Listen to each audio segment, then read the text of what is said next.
حضور میرا سوال ہے کہ بطور نیشنل عاملہ ممبران ہم اپنے اندر یہ روح کیسے پیدا کریں کہ خلیفہ وقت کے ہر حکم، فیصلے،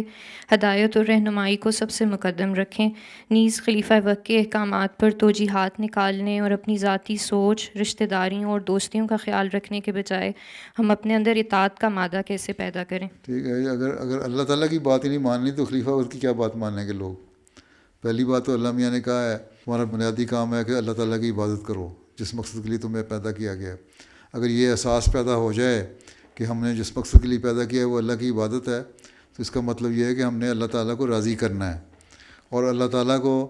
راضی کرنے کے لیے پھر ان باتوں پہ عمل کرنا ہے جو اللہ تعالیٰ جن کا ہمیں حکم دیتا ہے۔ عبادت کا یہ مطلب ہے نا کہ صحیح عابد بندے بنو، عاجز بندے بنو۔ عبادت کا مطلب یہ ہوتا ہے کہ وہ جو حکم ہے اس پہ عمل کرو، ٹھیک ہے؟ تو جو لوگ یہ عہد کرتے ہیں کہ ہم دین کو دنیا پہ مقدم رکھیں گے، ہم اپنی قربانیاں دینے کے لیے تیار ہوں گے، لجنہ کا عہد دہراتی ہیں، اور اس کے باوجود بات نہیں مانتے اور خلیفہ اس کو صرف خط لکھ کے سمجھتے ہیں کہ ہم نے کام کر لیا، اور ذاتی عنائیں ان پہ مقدم ہو جاتی ہیں اور جو مقصد ہے وہ ختم ہو جاتا ہے۔ تو اس لیے رشتہ داریوں کا پاس نہیں ہونا چاہیے۔ یہ تو ایک مسلسل کوشش ہے جو میں بھی جس کی طرف توجہ دلاتے رہتا ہوں، لجنہ کے خطابات میں توجہ دلاتا رہتا ہوں، تقریروں میں توجہ دلاتا رہتا ہوں، اجتماع پہ میں نے بھی توجہ دلائی۔ تو یہ احساس اگر خود پیدا نہیں ہوگا تو پھر جتنا مرضی کوئی کہتا رہے ان کا اثر ہی نہیں ہوگا۔ جو کہتے ہیں نا کسی سوئے ہوئے کو جگانا تو آسان کام ہے، جاگو اور نماز پڑھ لو، لیکن جو پہلے ہی جاگا ہوا ہے اور ڈھیٹ بن کے سویا بنا ہے، مچلا بن گیا ہے، اس کو ہم کس طرح سمجھا سکتے ہیں جس نے عمل ہی نہیں کرنا؟